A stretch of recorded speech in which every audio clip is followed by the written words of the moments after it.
Thanks for joining us today. Keeners, people are just ready to go.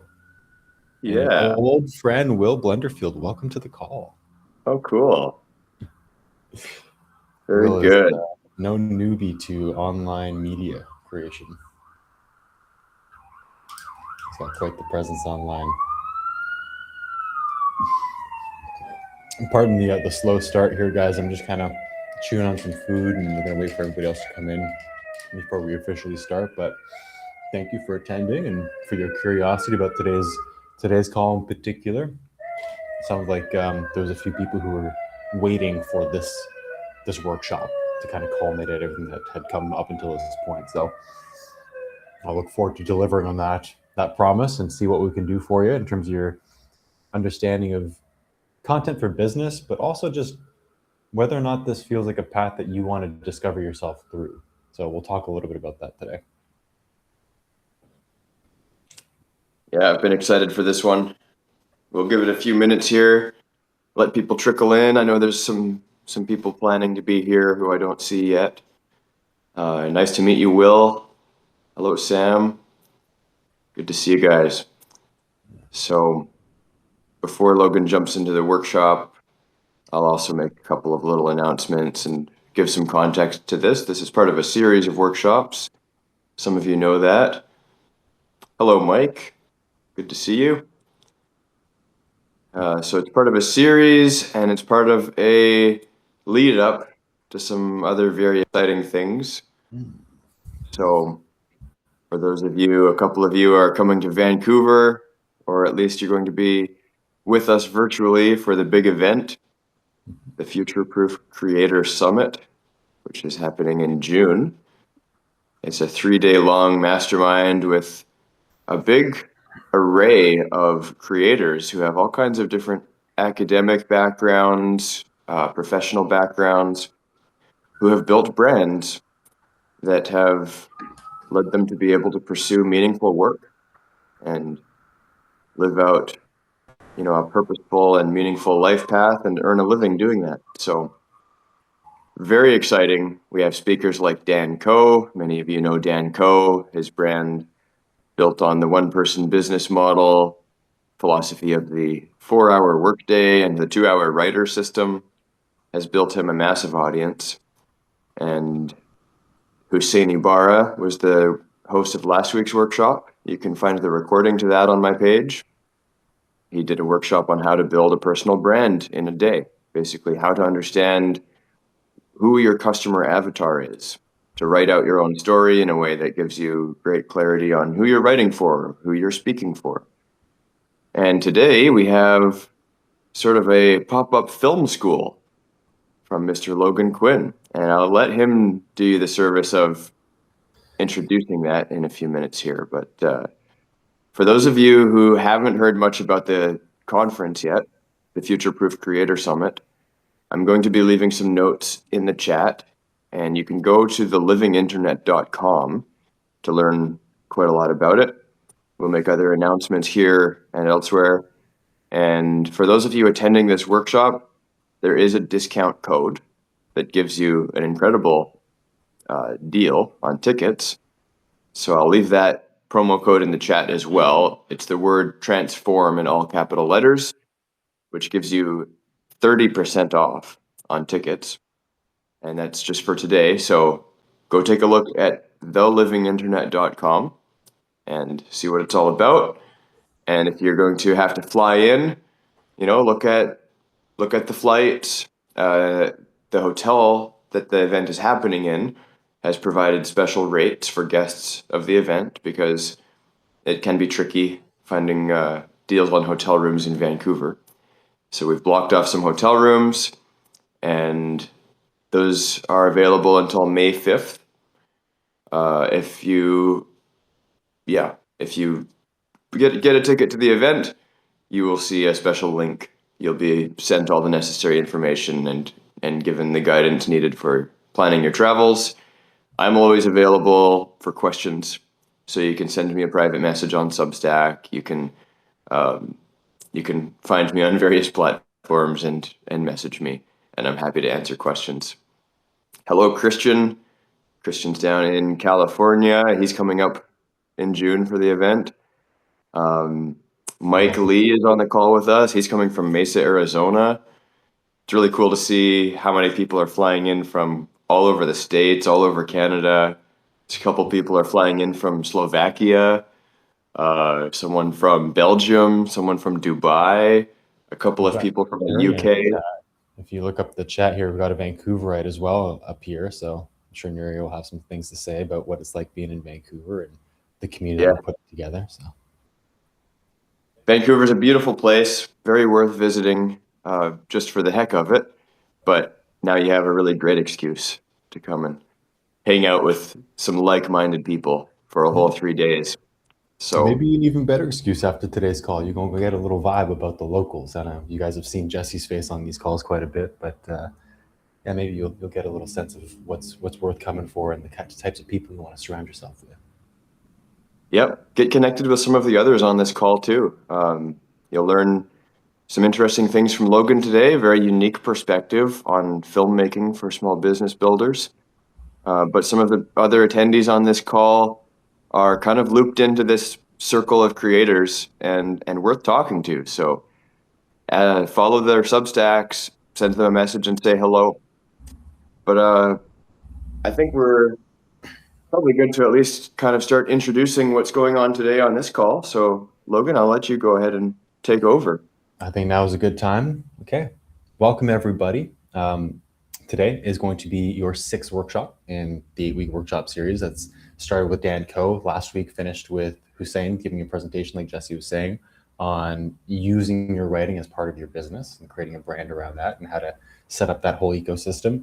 What I'm going to do today with you is we're going to talk about film, but we're going to use it as a lens to help bridge these other worlds that you might be using with your business, such as writing, or if you're a practitioner, and how that fuels the content ecosystem that eventually leads to content creation.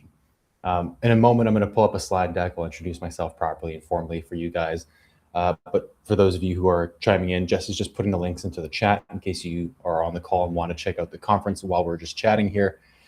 And we'll get going. One of the things I will preface this call with is if you're working on any current projects, or if you're in the middle of developing your online presence, whether it's through social media or YouTube, pull up some of those projects. We might have time at the end with the Q&A to actually go in and do a bit of an analysis and some live coaching with you. So without further ado, let me share my screen here and we shall begin. I'm assuming you guys can all see this. Jesse will give me a good heads up if that's a yay or a nay. Yeah, we're good. Okay. You're on mute, by the way, Jesse. I can just hear you in the other room. Okay. So welcome to your film school workshop. My name is Logan Quinn. I run Medicine of Mankind, which is a holistic rehab practice here in Vancouver, Canada. But my background has merged the love and passion for stories and the human experience, regardless of the mode of delivery. So you might be wondering, okay, why is it that you have a background in filmmaking as well as you're helping rehabilitate people's minds and bodies? They're the same thing. And what I'm going to do today is I'm going to help you understand how filmmaking and content creation can actually act as a very similar tool to rehabilitation, because essentially your content should be moving people from a state of feeling lost or broken in some way to finding themselves through challenges conveyed in the stories you're telling, to a point where they feel capable and desiring to take action. That's the same thing as rehabilitation. Someone might be injured physically or emotionally in some way and need to find a way to come back to their life and contribute without feeling overwhelmed. So from that same lens, we're going to break down a number of things today. But first, let me introduce myself. I'm an ex-filmmaker and ex-circus performer and coach. And I fell in love with story making from a young age. I wanted to be Tarzan. I watched Disney's Tarzan in 1999. And from there on out, I was kind of in the middle of expressing my research of the human experience through the body. So whether that was researching non-human characters in the circus and studying with people like Carrie Teal from Lord of the Rings and The Hobbit trilogies, I've spent a lot of time understanding the biology that goes into developing tools like filmmaking. So I'm going to give you some of that background today. But first, I need to establish a few things with you. Obviously, we've got a little bit of a curriculum we're going to move through. This isn't just guesswork. There's a strategy to things. There's a structure. And we're going to start first with why you're here. You're likely dealing with some common challenges that most people have. There are certain tropes that I think the content industry, in particular the video side of things, has gotten stuck in. And I'm going to help you understand maybe some of where those pitfalls come from so that you can maybe identify why you felt perhaps like your content never sticks either with you and it's hard to finish a project or really desire to commit to that aspect of your business, or perhaps that it's not landing with the viewers and why that's happening because of the current zeitgeist around content creation. I'm going to give you some practical solutions and teach you about antiquity with storytelling and where the basis of storytelling arises out of, because the tools to convey story come out of that understanding of biology and how it's evolved. So we're going to go into some basic structures of how stories are made before I can then give you some practical tools. How do you convey that story through your camera or your lighting setup or your editing? If you don't understand story, you won't have a conveyed message in your content. It might look pretty, but it won't land for anybody. It will be devoid of any depth. And the point of this is that you're hoping to get people to feel like your content has deep meaning. That's what gets people to buy in and want to understand what else you have to say. So without further ado, and again, like I said, at the end here, after the little film lesson, giving you some practical tools, we'll do the live Q&A. So now is the time while we're chatting and I'm setting up some context to pull up some of those projects. Maybe pull up your Instagram page or your YouTube channel, or if you've got a live editing bay open right now with a project, keep that in the background. We'll come back to that later. So as I take a little sip of water here before I actually jump into the lecture, I think it's important for us to kind of set the stage with, like I said, the current challenges you might be encountering, because they often remain slightly vague, especially when most people don't talk about these things. It's not really at the forefront of people's education and content creation. So here's kind of where things are sitting right now that you might have already noticed. The major way people are teaching content, or even just subliminally being encouraged to understand it, is through this 3-step model. And it's very different than what storytelling is about. You are coming to this call, you're following the same steps. It starts with someone, a client, a viewer, saying, I need your help. That's the what's being conversed about. In this case, it's to learn content strategy, make more money, and live the life that you want. Someone that you're talking to hopefully teaches you the types of strategies that will get eyes on you and your business. And what happens out of that is an extractive outcome. The company gets the viewer, you, into a lack mindset with your business, my business, as the savior.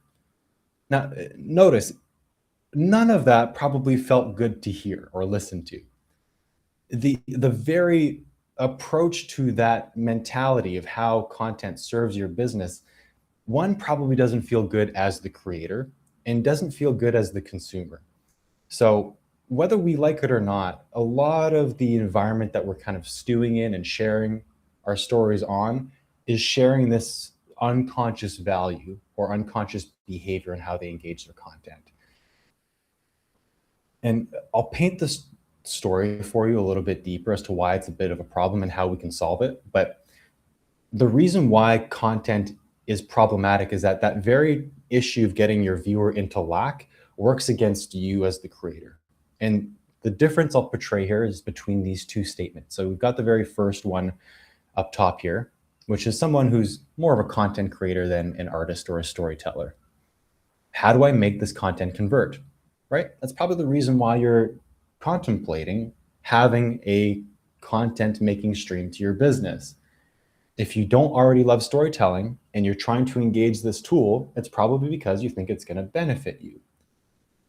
But from the get-go, if that's how you're approaching that department that you're building out or that pursuit, you won't be in touch with the reason why these techniques exist in the first place, to convey meaning. you could get into the incidental problem of taking someone's program or trying to mimic someone's podcast lighting setup and aesthetic. And because you don't understand why they made those artistic choices to convey non-verbally what their mission, vision, and purpose is about, you might copy that visual aesthetic in their lighting setup and apply it to your business. And suddenly somebody watches your stuff, and what you're saying with your mouth and what is being conveyed visually do not match, and there's cognitive dissonance. So the very concept of only looking at content through that original lens of the zeitgeist of modern day content creation doesn't put you in touch with the reason why you would want to use this tool. And the reason why you would want to use this tool is the second statement. What story am I trying to convey? That sentiment puts you in touch with why you would even reach for these tools, as a means for you to be in connection with you. Just like I can use my mouth, video making can be another means to convey what's in my heart, what's meaningful to me, through all the different subcategories or departments: lighting, camera, editing, blah, we'll get into that later. And I want to maybe take a moment here and preface something. It's not that spiking an audience's survival responses is a problem. In modern day storytelling, we would call that pain point advertising. Ancient stories have used that concept from the get-go to help educate and rear children into adulthood to get ready for the world. Think of the stories of like Hansel and Gretel or the allegory of Animal Farm. You're, as the viewer or the reader, walk through this story and are brought through these moments of fear that gets you trying to predict what's going to happen at the end of the story. And the story feeds you a natural, logical resolution on how to keep yourself safe and come through the other side. So in and of itself, that tool has been used in storytelling for good and for bad. But it shouldn't be the main reason why you're trying to get people to watch your content. The point of Hansel and Gretel is not to get people in fear. It's to teach them the deeper meaning behind the story. So we're going to get into that today. If there's any questions before I move on, this might be a great time for me to just pause for a second and take a look at the chat. And Jesse, if you're on here, just give me a yay or nay if there's anything to respond to, because I don't want to give you too much framework before I keep going if you guys are needing a moment with me to talk about something. You bet. I'm not seeing any questions at the moment, but I will I'll chime in and pause you if I see anything. Perfect. Christian just said, "This is amazing." So you're on a roll. Thank Mike you, says, "Loving everything so far. Going well." Okay, well, then we shall proceed. Give me a moment. I'll jump back into the slide deck here. This is about to get a little bit more complex, so I hope you guys are ready. I'm not a very simple person. So let me establish some things as to how you might reverse engineer what type of content you make. Because we got to start with, okay, here's the major concept that we all live inside of, the most human experience, that then when you move that human experience into an art form like writing or video making or performing on stage, there are certain channels that will convey different aspects of the human experience. And they're actually not that different. Like I prefaced at the beginning of this call, storytelling is really just another means of rehabilitation. In my clinic, when I bring a client through the stages of moving them from some state of either being lost or broken in some way, like a structure isn't functioning, there are different categories where that theme might be arising. It might be in the body, it might be in the mind, or it might be in the larger context of their life. You might call that your soul if you want to go into that aspect of things. And filmmaking is no exception. So you look at this as the biology of advertising, the consumer mindset, if you will. There are three major tenets that you will be speaking to through your stories. First is that everyone has a body, and the body's essential premise is that it's lacking something. It needs to continue taking things in to function, right? I'm hungry for an apple. I need an apple. right? It's constantly lacking something. So you could sell to that aspect of things. You could create a story around someone's challenges with food, right? A third world country where people are having a difficult time reaching for food and finding it. That speaks to one aspect of the human experience. The next is the mind, right? The mind goes through challenges to meet those demands. It's seeking for solutions to the lack of the body. And you could convey aspects of your story towards that layer as well, and showing that you understand what it takes to churn and chew on a challenge to figure out a solution. The third aspect, the soul, would be like telling a story where the character is starting in a world that really doesn't mirror who they are. I think of in Star Wars and Luke Skywalker being on a planet so far away from the happenings of the galaxy that he wants to be a part of. And somewhere deep in his longing is something you connect to. My soul knows there's a more beautiful world I can be a part of, even though it's not here yet. It's not on screen. It's not being conveyed in my sales pitch. I haven't even gotten to that point yet. But you can convey through the visual and auditory means of storytelling, your music, your cues, nonverbal communication, that you know what the audience is probably longing for, even before your actor or your podcast speaker opens their mouth. Those are the three fundamental layers you're going to be speaking to in your content. Now, another means to break this down practically is like, okay, that's all great, Logan. How do you actually take action and create discernible different types of advertising? We're going to start and we're going to build off of this. Here's a basic 2-pronged approach, then we'll have a 3-pronged approach and a 4-pronged. Each dimension will have more and more specificity, which will narrow the script of your content. Not as a means to get a sale, but actually to speak to different layers of biology. So one of the things you'll probably notice if you've taken on coaching or you've done some psychotherapy or you've worked with any kind of guide, even a physiotherapist or a sports trainer of some sort, there are 2 major things a client will come to you with. Either they are very clear on the dream life that they want for themselves, in which case they're already self-motivated to take action. So someone who's very clear on that dream is ready to go, and you're going to advertise to that person very differently because you're going to want to convey what your dream is. And if that happens to match them, they will automatically be drawn to your business because there's a match there. You don't have to sell them on anything. There's just an alignment. So category 1 is convey your dream, and people with like-minded dreams will find you. And the second is if I'm dealing with a client who really doesn't know who they are and what they want, a very clear way to get them to start at least taking action and chipping away at the process of self-discovery and finally finding something worth pursuing in life is paint a picture so vivid of their current suffering, and commitment to change will immediately reveal itself. I know this is my nightmare reality and I don't want that, so I know to take action in this opposite direction, which immediately puts them on a hero's journey of discovery. So now you have a means to work with them on that subject. That'd be more of the pain point advertising. So archetype 1 is dream reality painting. Archetype 2 is nightmare reality painting. Every story will have elements of both of these.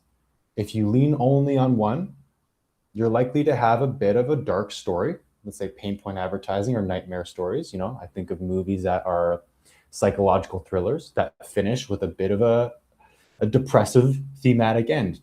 The hero does not win, right? That doesn't go particularly well for advertising. So you want to mix these 2 aspects of reality together. So that's all fine and dandy. We got some 2 major archetypes. That's not really a plan that you can implement at your business. So I'm going to take this a bit further. If any of you do have questions, if Jesse's still here before he moves off to an event, he can just interrupt me while I'm talking here. And if I've got any questions to answer, I'll do that and take a moment. Let's take a look at some ancient solutions. We're going to do an exercise in a moment here where I'm going to have you type into the chat, but here are 3 major concepts that you need to understand about yourself before you probably even fully understand your business and probably even understand people in general. These terms that you see on the screen, the vision, the mission, the purpose, you might have your own conceptualization of what those terms mean. But for today, I'm going to establish what I'm speaking to, and we're going to use that framework to just converse here. The first thing I want you guys to do is contemplate, what is your vision? Your vision is that more beautiful world your heart knows is possible. It's the vision of the world you came to be a part of. So when your outside circumstances don't adhere to or are not meeting that standard, you immediately know what you want to contribute to the world to help solve that issue. That's your North Star. That's where you want to go, whether it fully happens the way you expect or not. What I'd love for you guys to do is just take a moment, and I want you to sit with yourselves and feel, maybe today, and where I'm imagining where I want to go in the future, what is my vision? And I bet you it's also very similar to how you felt as a kid, dreaming up the world you were about to be a part of before it started to disappoint you. So just take a moment, and I want you guys to type into the chat what that vision is for you.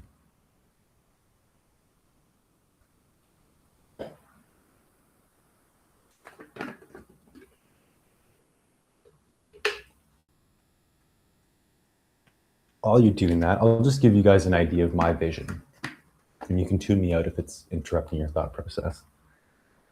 Like I said, I wanted to be Tarzan growing up. I loved the aspect of feeling so deeply connected to my environment, the actual planet, not this concrete jungle I'm sitting inside of right now, connecting to my animal cousins and being able to communicate with them in a way that there was harmony. Very human-like. If you watch Disney's Tarzan, it is kind of like interacting with your neighbor, just from another species. That world is kind of the foundation of the synergy I'd want to have and the pace of life I'd like to live in.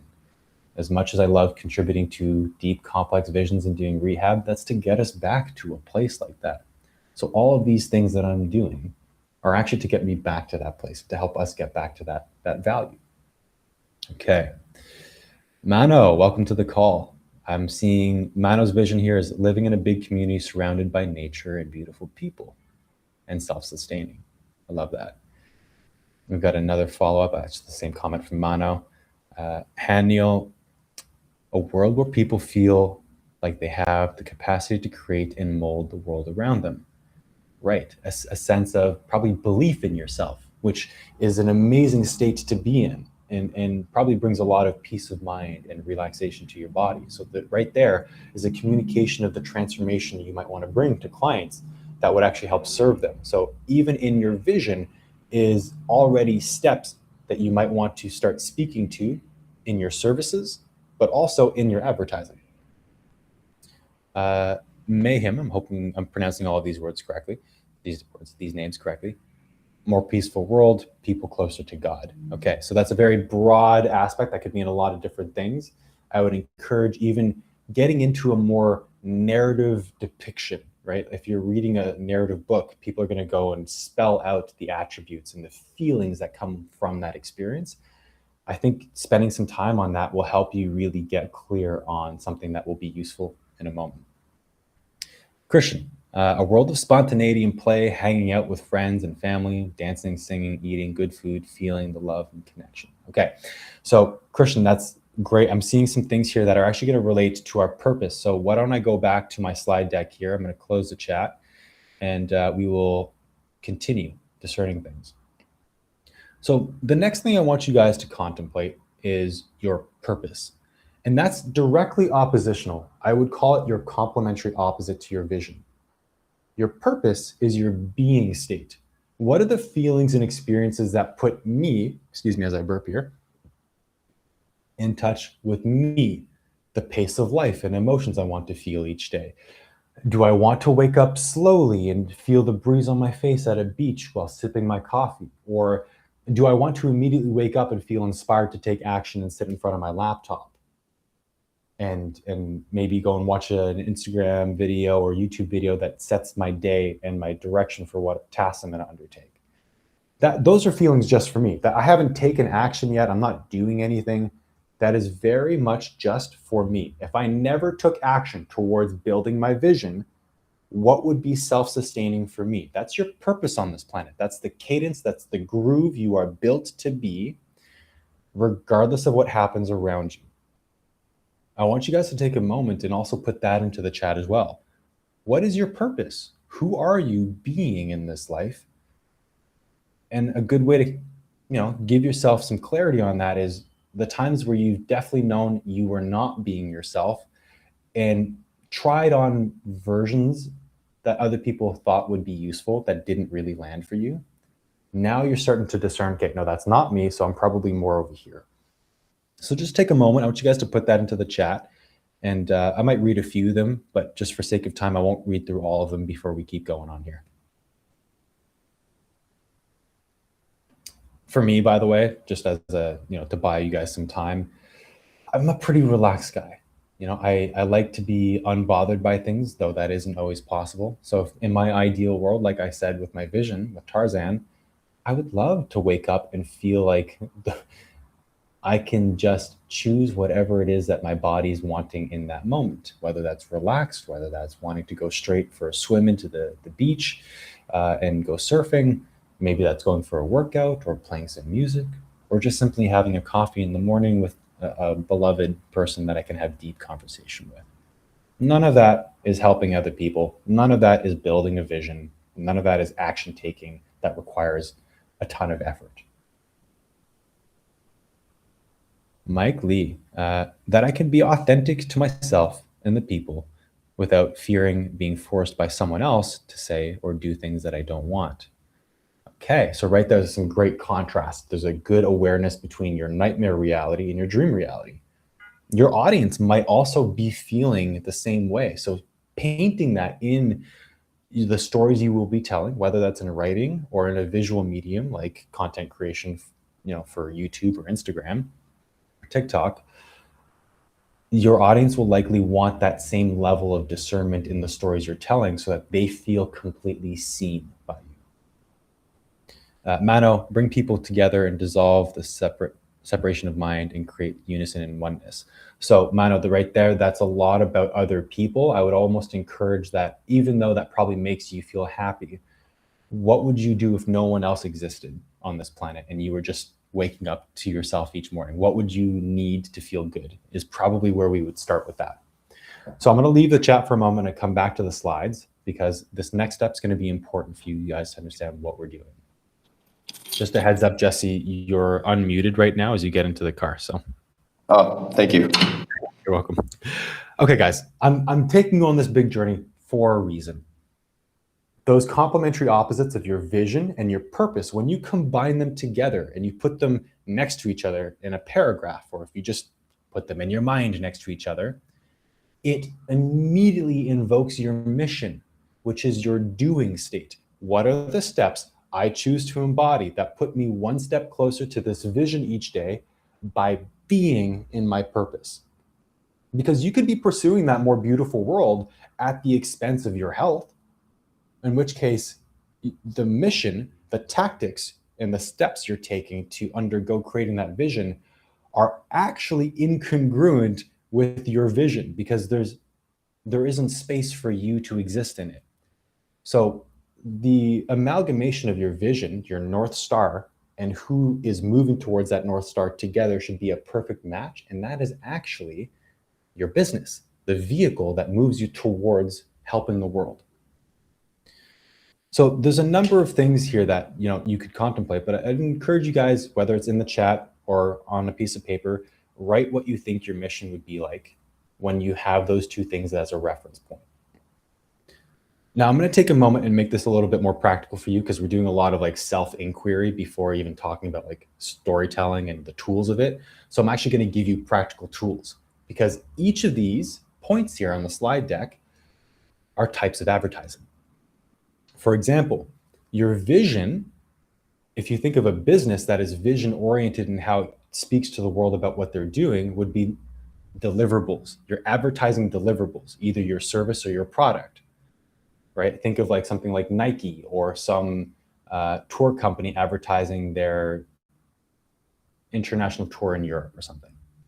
right? They're showing you what they're doing over there, the already complete vision that you could be a part of, or here's the product.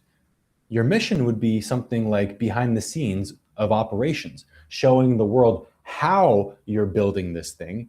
And your audience would find themselves in that type of advertising very differently, because this is the type of person who's wanting to actually understand the step-by-steps of how to create something the world wants to consume or purchase in some way.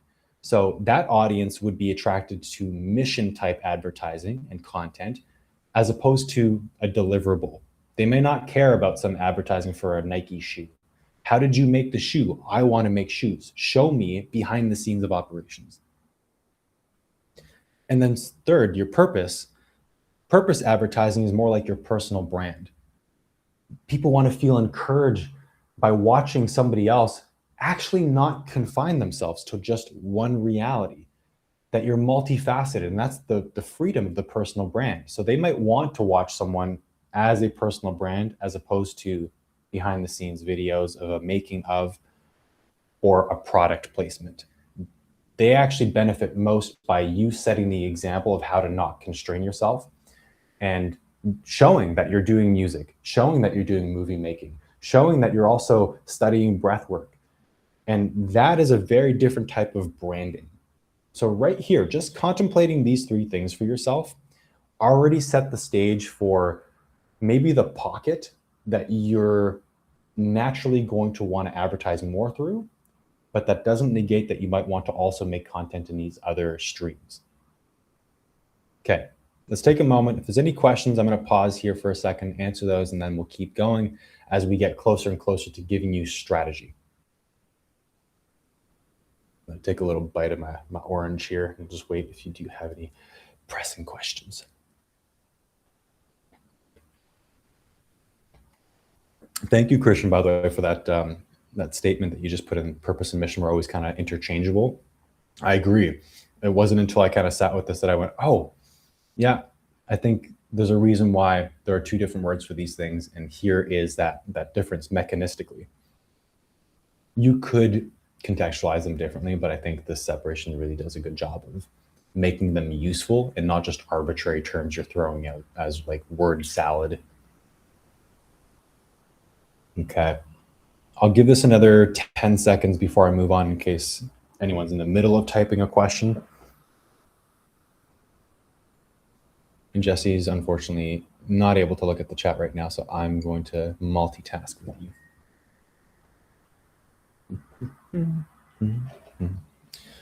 I hope you guys are not too overwhelmed with my like entertainer energy. I do have a bit of that persona, given that I've spent many years performing on camera and on stage.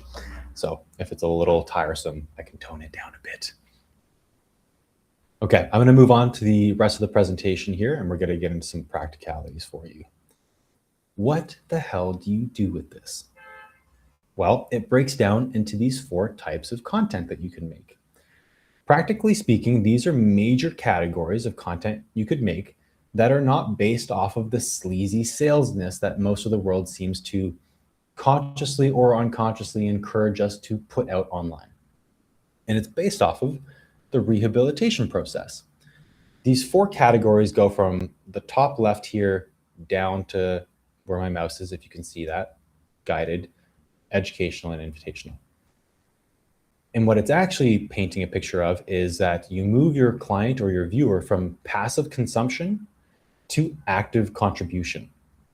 I'm going to explain that in a moment, but it's the same steps you would take someone through in rehabilitation. So if you were to start your business, like where do I start making my content from? Probably the best place to start is helping clients feel the reality they want. Paint that more beautiful world, whether that's through narrative storytelling and making a little short reel about a day in the life video of how beautiful your life is like, and they might find themselves in that. Or you could make up a fictitious story if you're into that kind of advertising. Either way, something that your audience can passively consume, and it will move them from maybe a state of apathy or disconnection to inspiration. And suddenly they're finding themselves by participating in and watching your content, which means they're going to come back because they're finding themselves through you. The next step would be to move them down to something like guided content, guiding clients to feel the very states you subliminally made them feel in the feel good content. I would think about this as like guided meditations, right? You're taking one of your services and you're showing them how to move through those steps without coaching them on it. You're just giving them an opportunity to follow your voice, such as in a meditation, to replicate what a narrative story like Lord of the Rings or the Titanic made them feel. So now they're going into active consumption. They're actively consuming the content. So you've already moved them away from complete passivity into starting to want to engage something. The next step would be to go into something like educational if your business does do this type of coaching. And again, we'll problem solve these things if your business doesn't fit into these categories in the Q&A. There will be ways to make it fit. But educational would be teaching the clients how to do it themselves.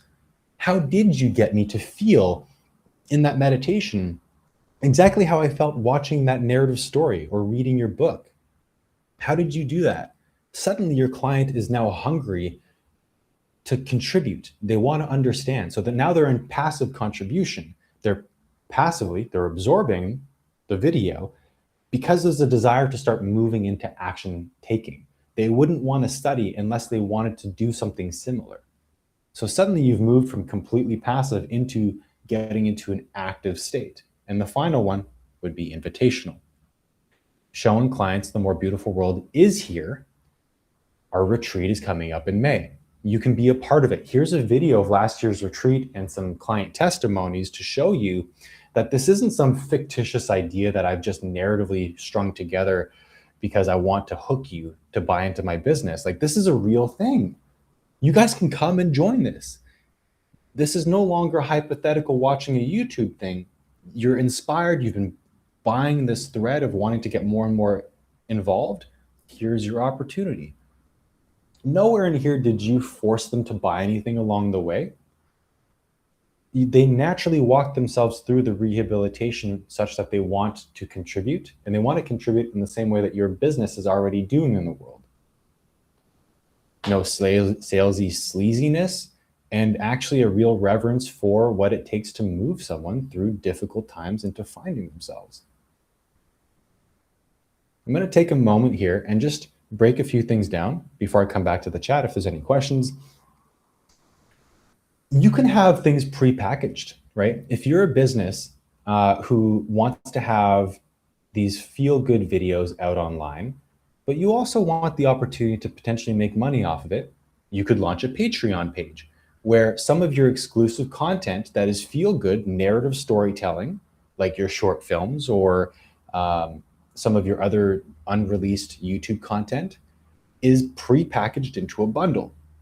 You don't have to sell anybody on it. You don't have to put it in their face, but you can link it at the bottom of your feel-good videos, or you could reference where people can go, your Patreon or your Vimeo channel or your Netflix documentaries, and they can purchase and buy into more of that. They may not be ready to come to a training or to a retreat, but they might want to purchase something that's already valuable to them. They sold themselves on wanting more of your content. You can package that into a deliverable. Same with guided. You can pre-package guided meditations, right? That's just a metaphor. It's an example of a category. There's other things you can do, but pre-package them. People might buy them based off of like, wow, I really like this free stuff. I wonder what his pre-packaged bundles are like, or her pre-packaged bundles are like. And same with educational, right? You can link your actual trainings, but give your models away on YouTube or wherever you're presenting. Talk about what's in and behind the paywalls of your education, and then just link the actual courses that are pre-made, and they will sort themselves out. Likewise, invitational, that's kind of similar. It is a little bit more of an active sale at that moment because there's a moment in time they need to sign up for, right? There's only the retreat in May, so you have to advertise a little bit more for that. But finally, there's actually a secret category that permeates all of these four. So if you've made content for each of these, you've probably seeded inside each of those little videos or longer videos this fifth type. And that is the contrast or feel bad content. You would know that as pain point advertising. Depict your understanding of the problem they are experiencing so well that they cannot help but want to continue researching what you've already put out there because you seem to have some good answers, and that they feel seen by you, right? You could do this narrative storytelling in step one, the feel good content, and it starts in a bad place story wise, even if it's just a podcast. And by the end of it, you've brought them through a hero's journey, an arc that gets them to feel good in such a way that all the steps you talked about in your story, in your life experience, is the same for them. So you're already speaking to the pain point advertising without making that the crux and the reason why you're making the video. Starting with this as the basis of your script or the backbone to storytelling, I personally feel like is a really dishonest and inhumane thing to be doing. Just as a therapist, it's not for me, but it doesn't mean that you can't use it in an altruistic way, in a way that actually does serve things and has a reason to exist from a biological, psychological, and humanistic standpoint. Okay. All of that sets the stage for once you grasp all of these things, now you're ready for acquiring tools because you understand the basis of storytelling. All of that was to help educate you on types of storytelling and the human experience, which is just conveying human experience. If you get that, suddenly you automatically know what's required to convey your story through lighting. Even without any experience or background in lighting, you could reverse engineer. I want this person to feel a little lost and maybe slightly fearful at the beginning of my video. I'm going to make this a little bit darker and I'm going to iterate it and try and figure it out. But I know what I'm trying to convey. I am not just simply trying to make my video look pretty, because there could be mixed signals that will confuse your audience. You need to know what you're conveying for you to make a comprehensible story that people love to watch. And the same goes for camera and editing, which we're going to get into these categories in a moment when we transition to the second half of today's call, the actual film school. I'm going to pause here again, and we're going to go into some actual Q&A, and I'm going to show you a little bit of my documentary in a moment as a teachable. So let me just come back to the chat here. We've got some questions about AI already. Not a huge surprise.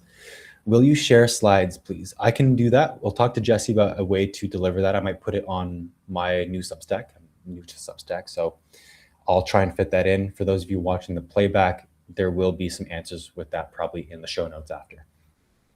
Mike, what's your take on AI in regards to which part in this chart is replaceable by AI, which part you think should leverage AI?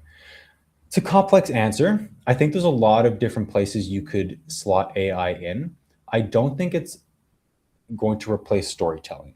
You have to have a desire to convey a message. Now, you can help yourself by talking to AI to work out your ideas and to organize it into maybe some pre-existing story formats that you may not have the background to understand how to structure a story, and you can try on different opportunities that AI might present you. There's an example with just like the pre-production aspect of things.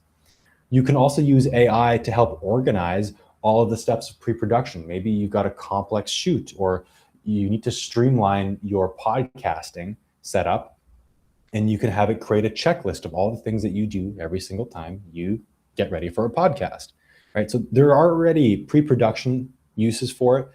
In terms of production, like when you're filming, unless you're doing live recording and mixing of cameras, like you have multiple cameras that need to automatically cut back and forth between speakers, like a podcast, you would need someone to mix the channels, and you can program AI to do that, though it's usually better for you to do that in post-production where you can choose that yourself, as well as once you have all the footage. If you put that into a good editor like Premiere Pro or Final Cut, it does have programs in there that can automatically cut the podcast together for you and cut back and forth between the speakers automatically. And then you can at a later time go in and reselect, no, I want to stay on this shot while this person is speaking off camera. So there's the use for AI in post-production as well, We could talk about visual effects later, but I'm going to save that because it's going to be a lengthy answer. From the previous chart, I think that was Christian. What is an example for guided content? I missed your question. Thank you, Christian. What is an example for guided content for a home organizing business? I'm assuming you mean you go into people's houses to help clean things up and then maybe do a bit of interior designing at a low level. Most of these questions were the previous slide. Okay, so I'll go back to the slide deck here. Previous slide, you're talking about these in particular. To answer your question, give me a moment. I just want to read what you're saying here. What an example of guided content for a home organizing business. Okay, guided content for home organizing business would be showing them the steps of how to feel in their body what's out of alignment in their home. You're encouraging to develop the sensitivity that you have to figuring out what needs to be cleaned up, right? That's one example. You could go the route of maybe giving them some exercises. That'd be more mixed guided and educational on maybe using people in their family or their friend group to come over and give them a mirror of, okay, ask these people these questions. Based off the feedback that they give you, they will reveal to you where your home needs some cleaning up. Then you can just go and clear those things out. You can give them a step-by-step of how to like bin things and organize it. That'd be guided, and where to place it in your home. And then after that, there'd be a whole other guided portion to how do you analyze a space, maybe just a rectangular room, to feel what the space is needing. And that's, you could get into biogeometry, you could get into Zen organizing of space is another term for that I'm blanking on. But there's different concepts, and then you can introduce that to them in your guided content and have a mini course on that exact subject, right? So I hope that was helpful for you. I'm going to move on here in a moment, and we're going to get back to the slides. So just give me a breather. You guys get to get a pause from my constant rambles while I drink some water here.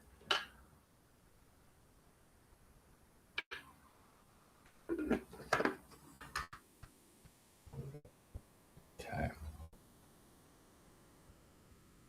If there's anything pressing, if Jesse does get a chance to chime into the chat and take a look, just notify me that there's anything else going on that I should stop my slide deck for. Okay. All of this, guys, I know it's a lot of like grunt work just to get to, can you please just fucking, pardon my language, teach me how to make my stuff look better? And I want to say thank you for like wading through that, because without the deeper understanding of what would mean better looking is very subjective to what you're trying to convey, which is storytelling. All of these subcategories like camera and lighting and editing or visual effects or even sound design or props department, they're just tools to convey the original story. If you have no story, you're going to be selling something that doesn't have a point or purpose. And people can pick that up pretty quickly. You're just putting out nonsense on the internet, just like all this AI slop that really doesn't have a deep emotional human connection. Okay, so let's actually get into the basics of filmmaking in a moment. What I'm going to do is I'm going to give you guys an opportunity to view an upcoming documentary that I'm releasing. And we're going to see if you can break down the opening minute of this story and see what you got out of it. What was effective about it? What did it convey? And what did it make you feel? And based off of the results of that, I think you guys are going to understand how to start structuring things in your own stories. I want to give you a practical example rather than just some intellectual slide deck. So this is a documentary that I put together for one of my mentors. She was finishing her last practitioner training in the fall, and I decided to go and record this retreat for her. She paid Medicine of Mankind to do this. And it's an interesting documentary because it's very low budget. We did this with our phones. Apart from the opening shot, which is a drone shot that a friend was able to do for us, it's something that's very achievable, and yet it uses storytelling in a way that makes it feel at a higher budget, I would hope. I've also been out of the industry for about 10 years, so be gentle. But Hopefully you guys can hear the audio, otherwise this won't work. So I'm going to play this video. If the audio doesn't work, we'll move on.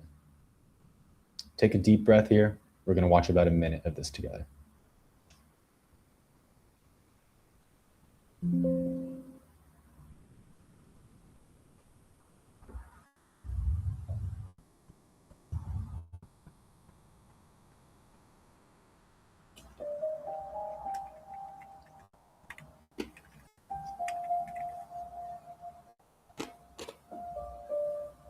This reality doesn't exist. This is nothing. The only reality is God's reality. We can experience heaven or hell here, depending on what I do with my mind. These eyes, these ears, this nose, this mouth, they're the five senses of the ego. And they'll convince you of the ego thought system.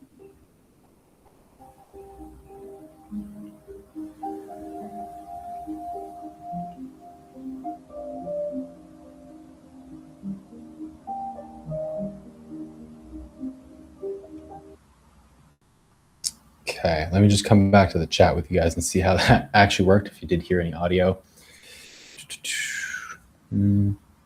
Can't see the video. I can hear it. We can't see it. Curious. Okay, give me a moment here. I'm going to redo that. You guys are going to get a chance to watch both of those together. I'm going to stop sharing my screen. I'm going to redo this for you. We're going to go back. At least you guys got to hear a little bit about the dog.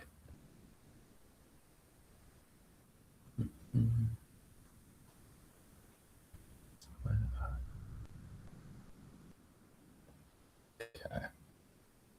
Thanks for bearing with us as we have some technical difficulties with Substack. It's my first time using this for a coaching call. So, okay. Presumably you guys can all see this media player. Before I start, I'm going to go back to the chat. Let's see. How are we doing with seeing that screen here?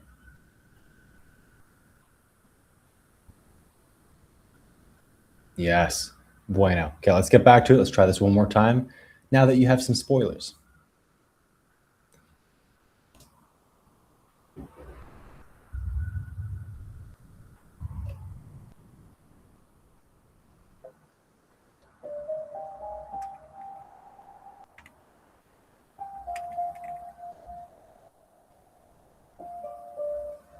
This reality doesn't exist. This is nothing. The only reality is God's reality. We can experience heaven or hell here, depending on what I do with my mind. These eyes, these ears, this nose, this mouth, they're the five senses of the ego. And they'll convince you of the ego thought system.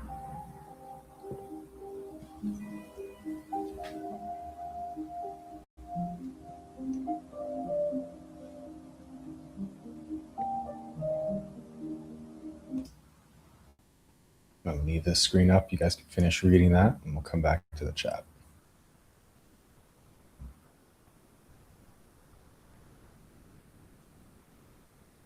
Okay.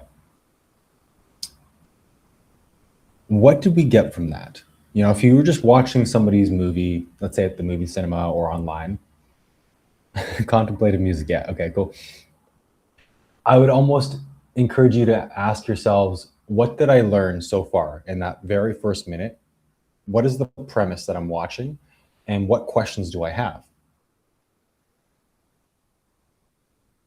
Just as a viewer, and don't be afraid of, like, you know, hurting my feelings here. This is the first documentary.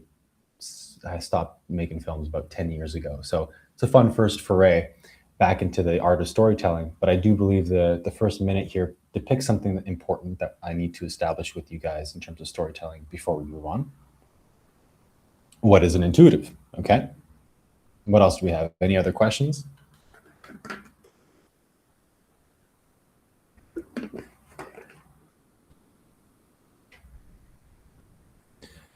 How did your life change? That's right. That'd be a good question. There's some intrigue being built here. There's a bit of mystery being established. It kind of leaves the audience going, what the hell did I just watch? What was that about? Because everything she said was pretty vague and yet also seemed extremely certain of herself. She was talking about senses, how to navigate them, I think. She also established something about God There's only God's reality. In there, the point that I'm making, whether it's watching this documentary or others, is that your content should hook people and establish a question in them. You're basically doing an inception. You're planting a question in them that they didn't come to the documentary asking, and yet just simply by watching what you gave them for the first minute, they want to answer their own question. Whether you do it the way I did it or in other formats, your content should do the same thing. And it should also finish that way as well. You will give them a deliverable, you'll complete the little hero's journey, but there should always be more questions. Who are these people? What are they doing? What's happening next? How does this fit into the larger picture? And when that happens, there's a curiosity about what you're up to that they will follow up on. If you leave them with a complete journey, then the curiosity is complete. And there's nothing wrong with that. Sometimes you want a complete journey, just like the Hollywood tendency to make endless sequels that aren't necessary. You also don't want to become that person either. Hooks the audience, spiritual types. Cool, perfect. Okay. That was essential because we're going to get into some tools that move away from storytelling and more practical. So if you guys are all ready, I'd like to teach you some of the basics that will improve your content literally today, that you could implement after this call and start getting clear on why some of your content hasn't fully landed or hasn't been clear, and where you could clean things up in 3 major categories. I'm going to go back. I'm going to share my slide deck here, and then we'll wrap up and do a little Q&A. All right. The basics of film, 4 techniques.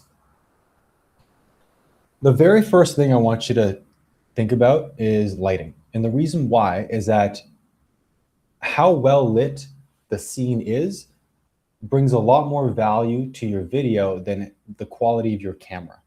You could be recording with a potato, and if you have really good lighting, it will convey a lot more story than having a higher quality camera, but a very poorly lit scene that no one can see, and it's hard to discern what's happening, and you have to squint to figure out what's going on.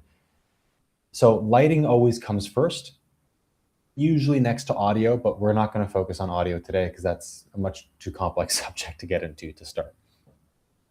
Your first technique is, okay, if you're just doing very basic lighting setup, maybe you're doing a single camera operation like we're doing today.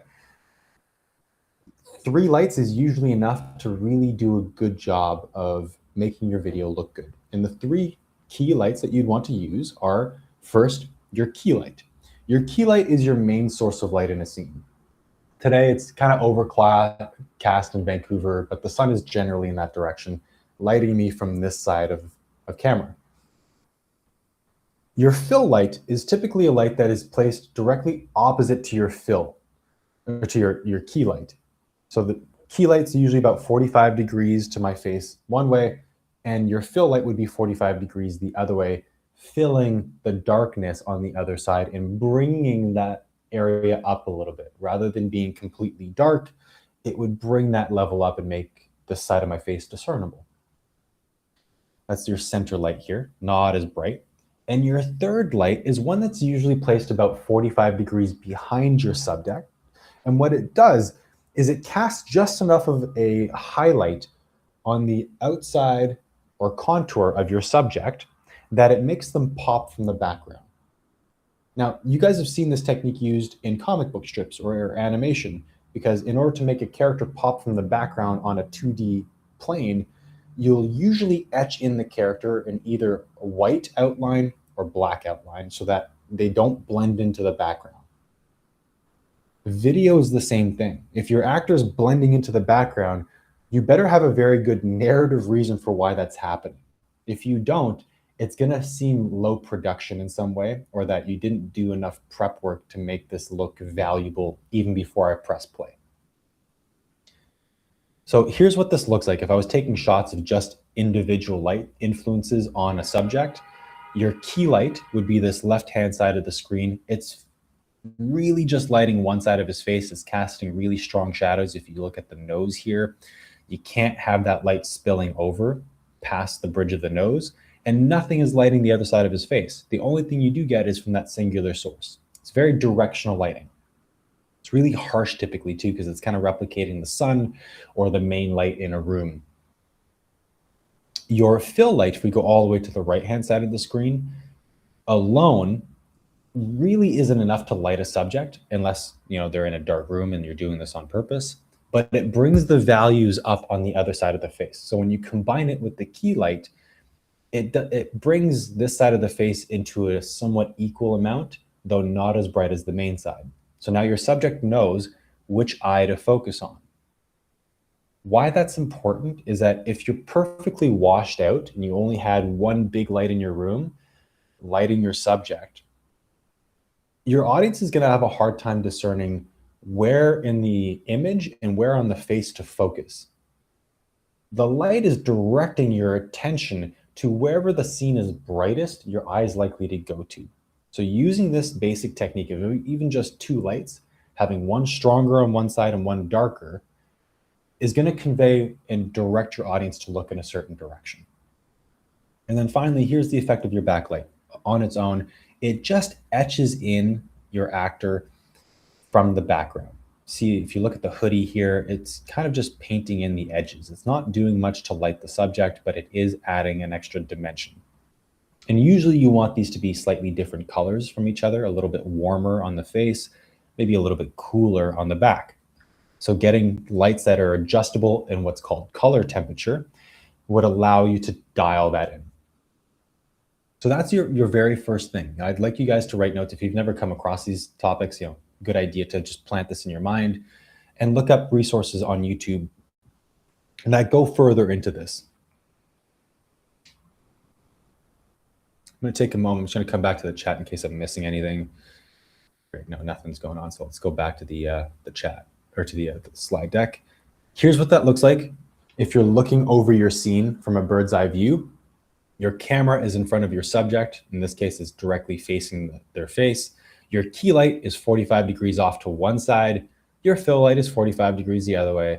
And your backlight is 45 degrees behind the subject. That is what your set looks like. So if you're doing a podcast, you would follow this same setup. Now, it'd be slightly different if you're having multiple subjects in your podcast, which we'll talk about in a moment with different camera angles. But this is the basic premise of how to make your talking head videos at least bring up the value of the content. Here's another really important one, and this has to do with your camera. Now, we're not even going to talk about all the different settings in your camera, just positioning of the camera. It's called the 180-degree rule. And what it's talking about is that when you have two subjects in a scene, you interviewing your podcast guest, there's an invisible line between you two that is drawn. That's called your continuity line. And your camera has to stay on one side of you guys at all times. If your camera ever changes side, you're gonna have to show the action of the camera moving around your subject so that your audience catches up with the fact that the geographic relationship has changed in the angles of the camera. I'm gonna show you practically in a moment what that looks like, because it can be a little confusing to just hear word salad. But the basic premise is like if you've got your A camera, the center one that shows both of these guys together, it establishes the relationship in space. And then you have two over the shoulder cameras showing each other's faces on the other side of the shoulder. Here's what that looks like practically. I want you guys to pay attention to the bottom three cameras and the frames that they create. You start your podcast with a two shot at the bottom here, establishing the relationship in space and in time to each other. You got green guy on the left and blonde lady on the right.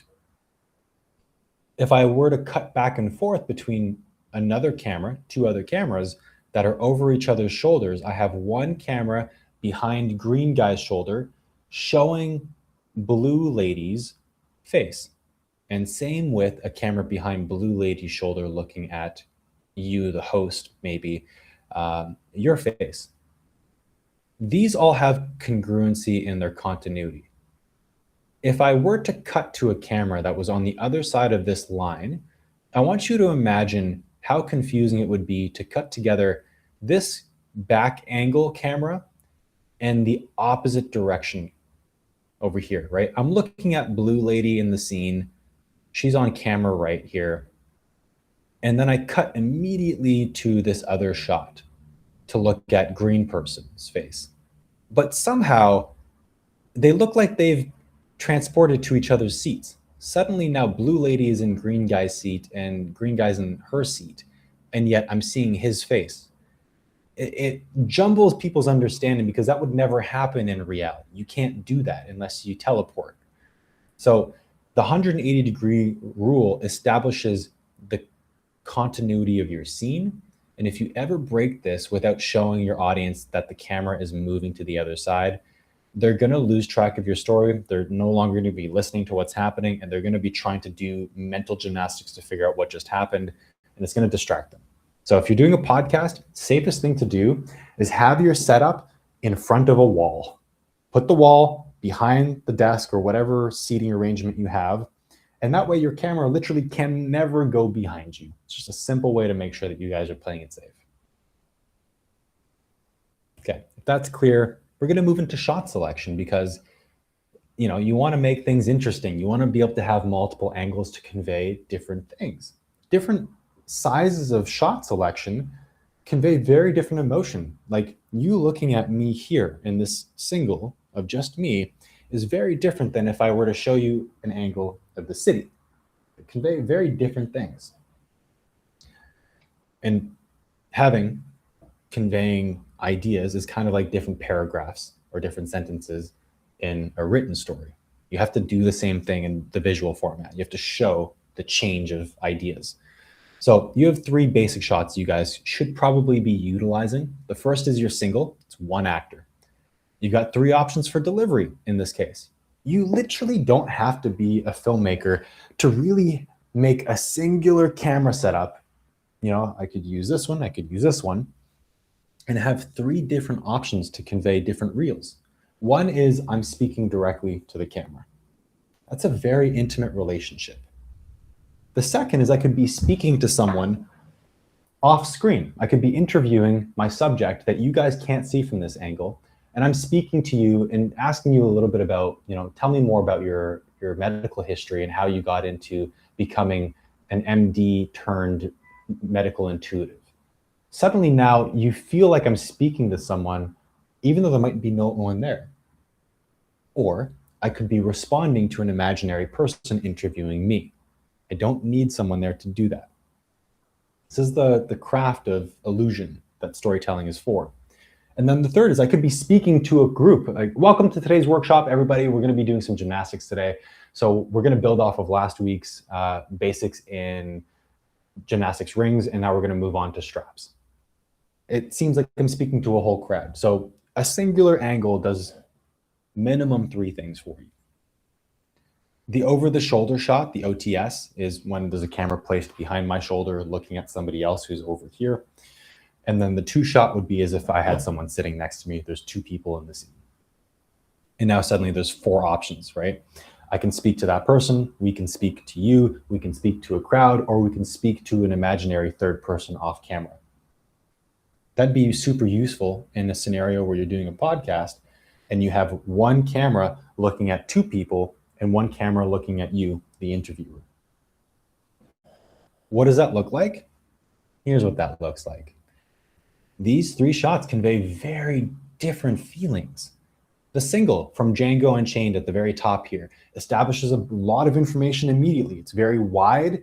There's one person who's about to do something. He's contemplating something. He's shown up. He's in, there's costume designing going on, conveying a lot of story. Where did he get this costume from? What's going on? He seems menacing in some way. And he's facing something that's behind the camera, which means that we're going to start moving towards something. The over the shoulder conveys something very different than a single shot. I'm compressing space. Voldemort here on the left-hand side of the screen is almost crowding over Harry, giving him less room inside the frame, which makes you feel how much Voldemort has like a looming presence over your main character. You can use these techniques in your own storytelling. And choosing these shots start to non-verbally convey some of the things that would take forever for you to use your mouth to flap around and talk about. Makes a lot more effective storytelling than just these constant talking head videos or workshops like this. Not to say that this isn't effective, but better to show and not tell. That's one of the main rules of filmmaking and storytelling. And then the bottom here from Lord of the Rings, we got a 2-shot. Frodo and Sam are off looking at something off camera. They're sharing a similar interpretation of what they're seeing. There seems like a fear response that they're experiencing, even though they're probably looking at a brick wall on the other side of the studio. Yeah. So you can do a lot with these shots. Here are some more options for you. These other options, like I said, if you're writing for Substack, you're doing the same thing with an essay. You start very wide as a concept, and then each paragraph you get more and more specific with what you're inviting the audience to contemplate. Movie making works the same way. Typically, most scenes will start in this sense, where you establish the environment, the geographic location, and then you narrow your way down to more and more important character beats and what the human story is after you have the set and setting. But these are some major shots you guys can choose. So what I'm going to ask you to do in a moment is I'd like you to ponder what the extreme wide shot is conveying. I want you to type in what information you're getting from just watching this one sand dune. Where are you? What's going on? What do you feel? And then we'll compare that to a different angle. I'll just be reading the group chat here as we're talking, or you guys are typing. That's great for podcasts. Jesse's podcast with Dan Coe was filmed with a setup like this. That's right. That's exactly right. Very informative. Thank you, Mayne. Annual. One thing I like to think about is that these details matter because we don't want the audience trying to figure things out because they are confused. If you confuse, you lose, is a phrase I always tell myself when finishing any content video. I'm assuming you're referring to the 180-degree rule specifically, Annual, but sometimes intrigue or leaving questions in people's minds are also equally useful. So there's a fine balance of deliberately planting just enough information, but not so much so that they already know the answer. Christian, thank you for chiming in here. Desert looks like dune. Yeah, we're probably setting up a geographic location that something on this dune is going to be happening. So we're going to go towards it, right? We're probably not moving away from it. We're starting the scene there. Next question for you guys would be, okay, compared to the dune, what is this close-up shot of Thor conveying to you? And we can just do, rapid fire. You don't have to intellectualize this too excessively, just immediate feelings that you're getting.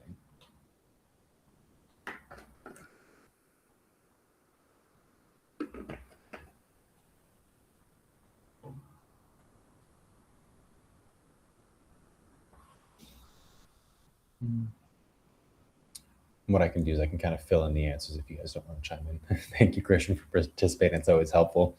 Challenge. That's right. Annual. Desperation, high stakes. Yeah. By the look on his face and the fact that he's close enough to the camera that you can see what's happening on his face, you're invited into reading into, that's right, Mano, emotions. Rather than context, now you're getting specifics. You are meant to feel what he's feeling. Because when in real life, past memories coming from behind in the desert, yeah, for context, ma'am, these are random shots from different movies. But if you were to string them together, I could see how you would naturally get from this dune to Thor would make you think maybe past memories. He's thinking about the desert. So very good narrative progression you inferred there. Back to what I was just saying about the close-up for Thor. When in real life would you ever be this close to someone? You're either locked into a very deep conversation, something really bad is going to happen, or you're about to kiss, right? So the close-up conveys a purpose. It has a role. If I'm trying to show an action scene where I need to track 5 different characters all fighting each other, I'm probably not going to choose a close-up, right? So if you're using these techniques, your shots matter just as much to convey what story you're telling as what you say with your mouth and show with your face, or ask your audience a question in a podcast. The angles that you choose prime the audience to expect what's going to happen next. Because intuitively, these are relationships that come from real life scenarios. They're just the filmmaking versions of what you would live through your bodily experience. Okay, let's go back here, continue the slide deck, and we'll wrap up. Oh, we are at the end here. This is usually what I would pitch people at the end of my presentation, talking about like if you wanted to sign up for courses. I'm not currently running this, though that is an option. If you guys are interested, I would probably recommend that as we wrap up today's workshop, one, I'm new on Substack, so great place to stay in contact and for me to continue answering these questions for you guys is subscribe to the Substack as well as our YouTube channel. So as we wrap up here and we go into the Q&A, let me take a moment here and I'll kind of give you some context of what's been going on and why this workshop is landing right now. Yes, for the conference, but also at Medicine of Mankind, we're in the middle of making a pivot onto Substack and to YouTube, where we're going to be launching and sharing educational documentaries and other short form content, such as sharing some of Jesse's stuff from Living Internet Alliance and other collaborators doing interesting things in like anthropological research. So the YouTube channel is going to be a place where we get to talk about all these subjects, from running workshops like this to showing the more beautiful world you could be a part of, and showing you practitioners doing important things, taking you on adventures. One of my colleagues runs retreats globally on anthropological research in Egypt and other places. So there'll be a lot of opportunities to see firsthand what this is like and enjoy some fun stories. So if you want to take a look at that YouTube channel, please do so. Those will be places where you'll see more launches for whether workshops like this or services. And if you actually are interested in everything else that I do beyond this workshop, go to my website, Medicine of Mankind, which I can show you guys here. And it'll give you the whole story of what we're up to, the different departments. Here are our different shows that we're running. The release of the documentary is on April 30th. Here's the clinic. You can go to that page, and our school where I train practitioners in the intersection of kinesiology, body-centered psychotherapy, and applied spirituality. And I hope to see you guys there. So as we wrap up this workshop, let's open this up for Q&A. And I would encourage that the Q&A doesn't just have to be about film. Considering that we're all very multifaceted, if the questions do span subjects outside of filmmaking, I'm open to answering that. And we just have some time together. My mother typed into the chat, your CAP university tuition was well worth it. Thank you, Mom. My mom and stepfather and my father helped me go to film school and afford the expensive tuition that film school is. What's the YouTube channel name? The YouTube channel name is Medicine of Mankind. Okay, everybody, I'm gonna wait here for a few minutes as the questions roll in. We've got one right away, but I will take a sip of coffee first and buy you guys some time to think about things that might be relevant to you, maybe pull up any projects you're currently working on, and we'll spend about 10 to 20 minutes on this together. Welcome back, Jesse. I can hear your mic is back on. Okay. Yes. I will be not typing. As you can see, I'm in motion here, but that was amazing, Logan. Thank you. I am super stoked to watch the whole recording. I didn't get to catch everything as I have my eyes on the road, but what a unique perspective. You know, someone said early on the call, I saw a comment, someone said, this is better than my university marketing course. I love that. Thank you. Whoever did type that, I appreciate that. And someone just asked about the YouTube channel, so I'm going to pull it up right now. I'll put it in the chat for you. Some other resources that I think you guys would get a lot out of beyond just this workshop or talking to me directly is a very classic in the realms of run and gun guerrilla filmmaking. It's a YouTube channel called Film Riot. There's a lot of other old school YouTube creators that have been good resources, but that's one I'd recommend, as well as a YouTube channel that does video essays from a philosophical standpoint about the importance of stories being conveyed in cinema, called Like Stories of Old. It is such a beautiful philosophical breakdown of important subjects through the medium of filmmaking. I think you guys would really get a lot out of it, considering the niche that Substack tends to pull in. And give me a moment here. I will pull up that YouTube channel for you guys. It's just taking a second.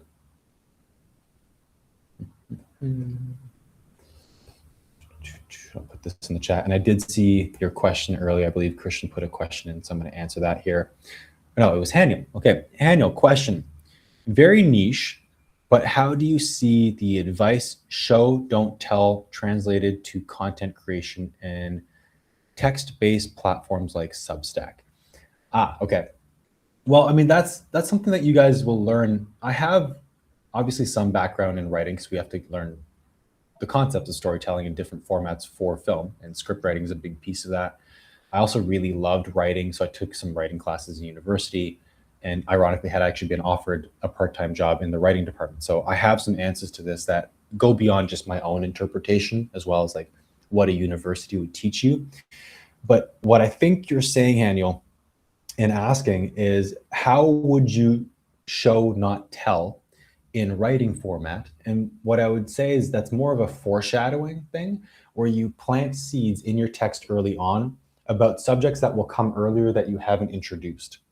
So in that sense, you're getting them to buy into a question, such as like the show don't tell will convey non-verbal information that may not register consciously for the audience watching a video, just like it may not register consciously for someone reading an essay that the subject will come up later, but you're planting seeds maybe on your opinion or about context that you're setting up for the introduction of a new subject later in the essay. So that kind of plays a similar role to the show don't tell in writing, though not quite the same. I hope that answers your question. Anybody else have some questions? Is the YouTube channel public? I've got that put in here.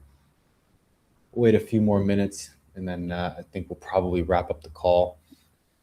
But yeah, I'm looking forward to seeing you guys. If you do come to the conference this summer, I'll be running my own talk.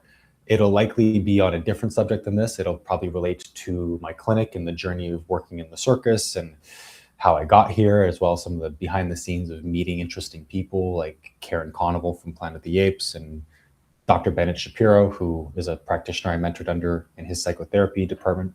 He was a student of Logan. Logan was a student of Wilhelm Reich. Wilhelm Reich studied with Freud. So there's a lot of interesting subjects that I'll get to kind of pepper into the conference that sometimes on these calls you don't have a chance to, because we're niching into a very particular aspect of my background. Ma'am, could you please shortly tell existing upsides or downsides of AI's effect on filmmaking these days? Quickly, right. That's not my forte. I will do my best to make it concise. What I'm seeing, and mind you, I'm just re-entering the industry after almost a decade away. So a lot of changes have happened in that time. Back in the day, we had algorithms and code you could put in that were kind of pseudo intelligent things to help move animations along without you having to like move. Let's say you have a 3D object in a scene and you would have to hand move that object each frame. AI has caught up with that, and you no longer even have to go and create a 3D model. You can just prompt an AI code to give you an entire scene readout. But what I am seeing quite a lot, and it's being portrayed on YouTube more than anywhere else, because the film industry itself it's doing the deeper work on how to integrate this, but the front line is actually YouTube and non-industry storytellers. They're finding a way to use these AI-generated video elements in replacement of things you'd have to do, like, let's say this background was a green screen. I would have had to have generated this background by going in and designing this either in Photoshop or in a 3D render software for this to actually exist. Well, now I can have a green screen, or I could have been in a park and asked the AI to what's called rotoscope me, or give me a map of me versus a background and separate me from the background, and then automatically generate a new background. And then I can just iterate and prompt it for what I want it to look like. Now, easier to do that with like something that doesn't move, but I'm seeing people do some awesome stuff with, okay, I need a burning building in the background, generate me 5 different options of that burning building, and it looks pretty good. Where you see issues is when the main aspect of your story on screen is being replaced by AI, that you can't fully control it and prompt it to convey what you want. So you have to iterate endlessly because it's not quite there at reading your mind yet. And there are a lot of artifacts. So just like someone who's trained in visual effects could look at a movie and go, I know that that's AI, that's visual effects versus practically done, like a background set. Well, people with that same background can definitely tell what's AI and what's not. Like I can look at most of these videos and instantaneously know what is AI generated. It's not a challenge because I can see the artifacts of what AI does. And that's where the front line is trying to catch up. So a bit of a lengthy answer, but that's one of the areas that I'm seeing AI being used. Okay. Mano, you're very welcome. Thanks for joining the call today. Matt put in Higgs field. Now, Higgs field, are we referring to like quantum topics here? Quantum reality, quantum physics, Higgs field, could be a bunch of different things, could be a YouTube channel. So Matt, there's a program, there's a video generation program called Higgs field. Thank you. Okay. I'm not huge into using AI as a tool right now for filmmaking. As you can tell, I'm much more of an old school storyteller. But I'd be interested in those of you taking a look at that. And there are probably plenty of YouTube channels who do break down how to use it adequately. And I guarantee you they are not influencers. Just to clarify, if you really want to understand and how to master good storytelling so your business doesn't feel salesy, go to people who are doing narrative storytelling and do behind the scenes videos on how to master filmmaking. Those are the channels that are not going to teach you gimmicky shit. Pardon my language. Christian, you put in a video, Ben Affleck's AI filmmaking company being acquired by Netflix. They talk about use cases. Yeah, there's some issues with that, obviously. There's going to be a big turnover, obviously, with people generating videos with input from studios' copyrighted films and then generating ideas off of that, like an entire new Shrek film that was made by some Joe in his basement. And it's like, there are issues with that, but that's a scope that isn't necessary to even help you guys with your life. So as much as I'd love to pontificate on that, I'm going to save that for, a roundtable discussion around a campfire than a workshop here. Hey guys, I'm just arriving at an event, so this will continue on until Logan is ready to wrap up, but I'm just going to say goodbye for now. Thanks everyone for tuning in, and feel free to send me a message. If you have more questions for Logan, send him a message. If you have questions for me, send me a message. This is interactive space, so don't be shy. Don't be strangers. Awesome. Have a good day, Jesse. Logan. Thanks again. See you soon. Okay. I believe we're probably in the last few minutes of our call here. So as you guys are wrapping up, if you do have any pressing questions, now's the time. I'll answer the last few, and then I'll let you guys go. And hopefully I'll see you on Substack, on some of these other calls, or at the conference. What are some of your favorite books on storytelling and filmmaking? Funny enough, I wasn't huge on reading about storytelling and filmmaking. My version of that would be going to the source, which is philosophy. I think of things of like Joe Campbell's Hero's Journey or A Hero with a Thousand Faces, other neo-Jungian psychologists who talk about the mythopoetic interpretation of reality. Those really help you understand the fundamental blocks of the human experience. And those are the foundations for what you convey in a story, written or video. So as much as there's probably great books on this subject, because I love the body and psychotherapy, I go to the root and then I reverse engineer what everybody else is generating as books on filmmaking and storytelling. But there are some good books out there. I would actually say the answer to your question, Christian, that I've already mentioned in that field is that YouTube channel, Like Stories of Old. It's not a book, but he writes as if he's writing long video essays. So similar enough to what you're asking. Okay, guys, I'm going to wrap up here. Hope you have a beautiful day wherever you are on the planet. And please reach out. Definitely encouraging you to ask me questions. If you need to direct contact me, you can do so at my email address, medicineofmankind@gmail.com. And in the meantime, continue working on your projects, and I'll see you then. Bye for now, guys.